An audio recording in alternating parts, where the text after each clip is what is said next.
Chapter 1: How Humanity Has Solved Critical Problems with Science and Technology. Humans have come a long way in establishing themselves at the top of the food chain, but as noted by Professor Harari, humans have always struggled to protect themselves from unfavorable conditions and factors that could cripple their growth. And even though we got over some threats, others have historically forced the human race to the brink of collapse. Some of these threats include famine, poverty, and war, and they continue to remain focal conversations in our world even today. Professor Yuval Noah Harari confirms that while there is originality in humanity's travails, there is a lack of importance in how effective humans have become skilled in overcoming its nemesis mentioned above. We do not become satisfied by leading a peaceful and prosperous existence. Instead, we become happy when reality matches our expectations. The bad news is that as conditions improve, expectations balloon. Professor Yuval Noah Harari. This response supersedes humans' previous approach, blaming the chaos on an attempt by a deity or God to punish humankind. In the last few years, we have owned our failures, and we work relentlessly to learn from them, build infrastructures that would prevent future occurrences, and fixate on the next significant threat or challenge. With the advent of technology, humanity has been able to contain more disasters and save more lives as well. There is enough proof suggesting that the human race has successfully stopped the devastating effects of historical apocalyptic elements. However, with this success comes a vacuum that needs to get filled. What will humans do with all the knowledge and technology at their disposal when there are no new challenges or obstacles to tackle? Usually, the human race will continue to stretch its limits and widen its horizons to find the next phase of its evolution. In this summary, Professor Yuval Noah Harari hints that humans will probably base their next evolutionary quest on finding happiness, immortality, and divinity. Chapter 2: The Things That Will Drive Humanity's Future Existence. Humanity will seek to establish immortality, happiness, and divinity in the future. Although this reality is still several years away, the world we live in today has begun to lay the foundation for it. This is why doctors tell patients all their health conditions. Billions of dollars have been invested in creating new drugs and improving the efficiency of nanotechnology and other technologies that can give humans an edge over death. Not surprisingly, this nanotech treatment that would have been met with criticism is now finding its way into the heart of the technology sphere as tech giants continue to introduce welcomed initiatives and research with the main aim of eradicating death. It comes as no surprise that humanity has been able to buff up its life expectancy from 40, recorded in the eras when plagues, famine, and war ran riot, to 70 in the 20th century. However, improving our chances against death might not necessarily mean a complete escape from fatalities resulting from suicide and accidents. The quest to find happiness has caused an almost obsessive innovative drive in recent years. Scientists and researchers are going past creating drugs that induce happiness biochemically. They are also interested in finding ways to send the right electrical stimuli to the brain to trigger and motivate happiness, genetically re-engineering the happiness process. Humans' inability to sustain a happy state is already fueling a new horde of psychological enhancement drugs and technologies like antidepressants. And humans will find the ultimate source of pleasure sensations. The implications of humans' pursuit of immortality and happiness naturally culminate in establishing humans as divine creatures, a creature that is void of pain, fear, or flaws. This reality is what Professor Yuval Noah Harari calls the transformation of Homo sapiens to Homo Deus. In this reality, humanity is not trying to acquire the same level of power and knowledge symbolic of the biblical God. Instead, humans will upgrade their capacity to resemble mythological deities like Zeus, who could control environmental elements, command creativity, and challenge death. The fusing of man and machine will cause the altering of genes. The creation of intelligent robots will permanently change the world, defy the evolution timeline, and change history. Chapter 3: Domestication defines the relationship between humans, plants, and animals, and the changing ecological landscape. Having established humanity's dominance and our influence on the world more than ever, we must discover humanity's current course by checking history. Before humans uncovered the concept of evolution from animals, particularly reptiles, many religious accounts of creation confirmed that human beings were specially made to govern the Earth's affairs. Science gave humans the power and confidence to make changes. Archaeologists have discovered that humans started as hunters and gatherers, not the agriculturist era that Christianity, Judaism, and Hinduism documented. Before the agricultural revolution, there was an animalists era where humans maintained a balance between their relationship with animals and plants. Humans acknowledged that animals and plants contributed to their ecosystem's well-being, so they interacted with them. On the other hand, with the help of religion, the agricultural revolution concluded that man and God or gods were the core entities that kept the world working. As such, this age relegated and belittled animals as soulless and lesser forms of life, whose role was to feed humans and appease God or gods. As a result of humans' inquisitive nature, man's and God's age slowly gave room for an era that elevated humans to God's status as humans asserted utter dominance over the world. In this era, science has given humanity the ability to reshape its surroundings and make life easier. As a result, domestication continues to define the relationship between humans, animals, and plants. Our task must be to free ourselves by widening our circle of compassion to embrace all living creatures and the whole of nature and its beauty. Albert Einstein. According to Professor Yuval Noah Harari's stats, the number of domesticated animals is far higher than the number of animals roaming the wild.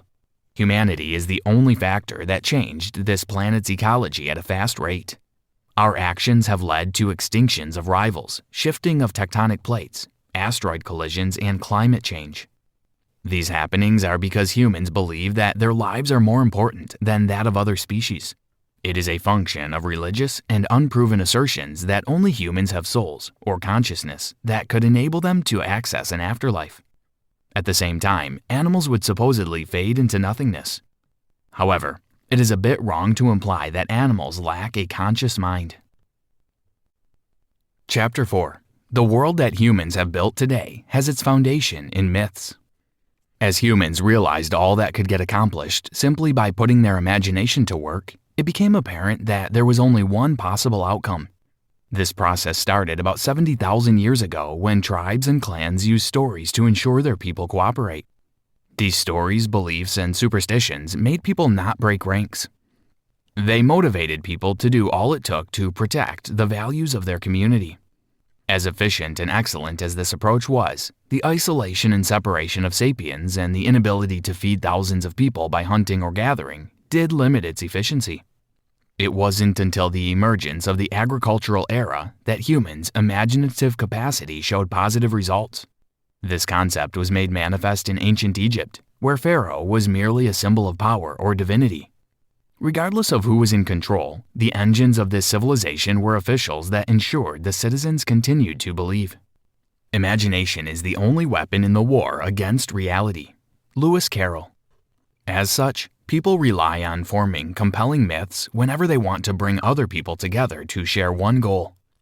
The use of written texts also made all the difference, allowing humans to bend reality and motivate people's loyalty.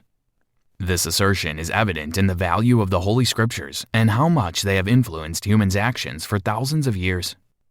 Religion continues to evolve based on the needs of society and continues to help humanity make the right decisions. Religion sought to create structures and regulations to govern humans' behaviors. Science, which some call the modern myth, looks to separate facts and findings from ethics. Science also empowers us to find or create solutions for plagues, famine, and war. As for religion, it leans towards creating an order. Both science and religion have brought humans far, and they will continue to push humanity to make choices that indeed count. Chapter 5. The undeniable influence of economic growth on the environment. The modern-day world thrived with the unleashing of humans' thirst for power and growth. Even though this contradicts the stagnant economic philosophies that ruled the pre-modern world, it is highly regarded today as humans continue to destroy old institutions for new ones. Modernity generally revolves around a notion that humankind, through knowledge and ideas, can create new resources and grow its wealth. On the contrary, the old world relied on a more passive model that suggests that humanity had access to lots of raw materials and energy. Its capacity to maximize these resources determines its survival. To ensure that humans stick to this law of maximizing resources, humanity erected religious institutions. These institutions begat greed would lead to doom and destruction. However, in recent times, these institutions are no longer healthy. Humans have evolved into creatures that believe that they have a faster and better solution to all of humanity's problems. But these come at a price. The rapid speed of modern economic growth has its disadvantages. First, the human environment cannot sustain such a level of productivity. For every policy that brings about change or every scientific breakthrough recorded, the planet moves closer to the brink of collapse.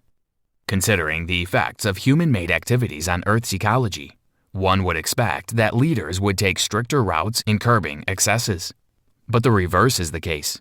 Maybe the leaders are unaware of the problem's critical nature as they continue to postpone actions. Or perhaps those that genuinely believe in growth and development are certain that science would cover up for them. Chapter 6. The Belief System for Future Generations.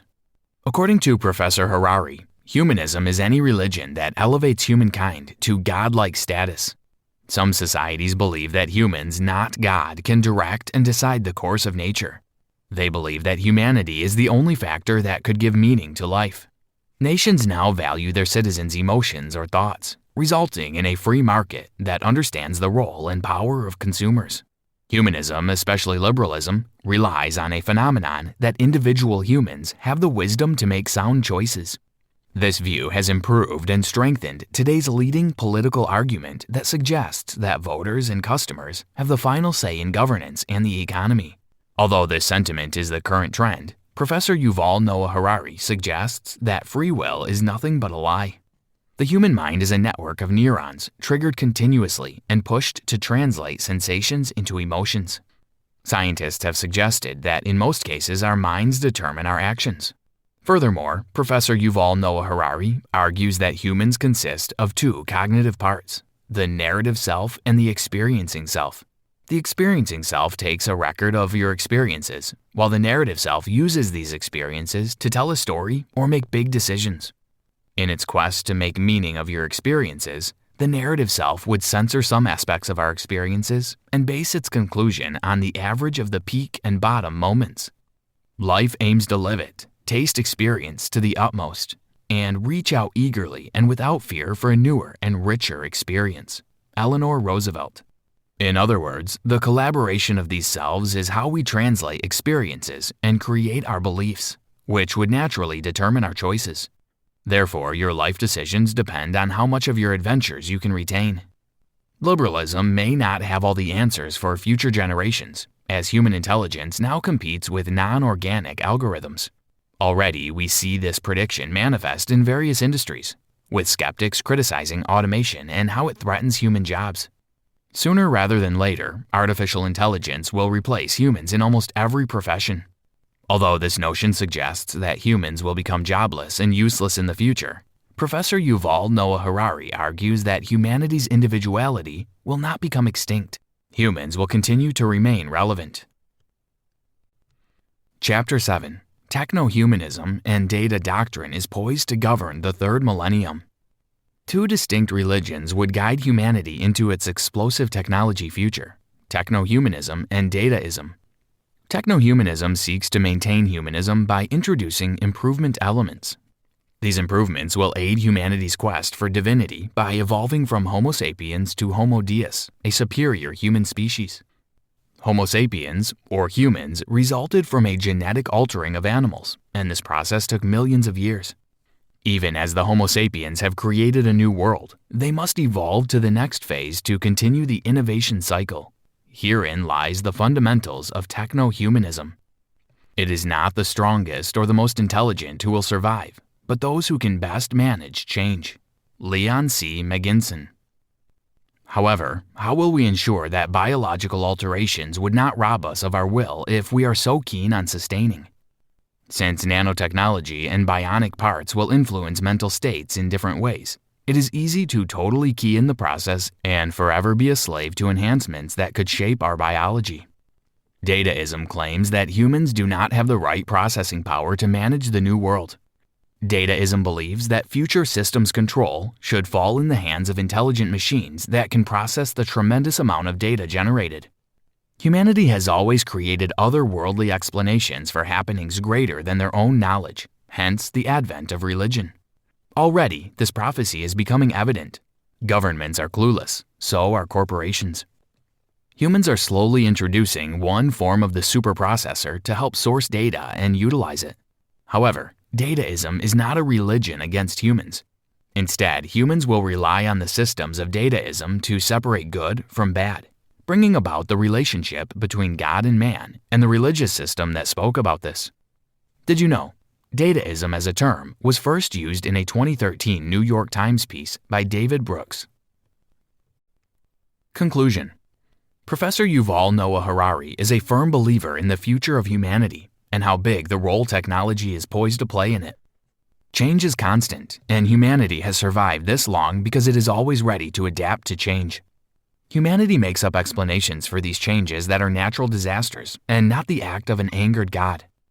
Harari cites that religion is man's way of either explaining or evading change. As change is constant, so is the possibility of more religions popping up. The new belief system is science and technology. Humanity, however, can be resistant to change, and the advent of science garnered a lot of resistance. Harari argues that science, however, is the only religion to create and sustain humanity's development. The engine of human survival is the ability to always adapt to its surroundings, and even go as far as dominating it.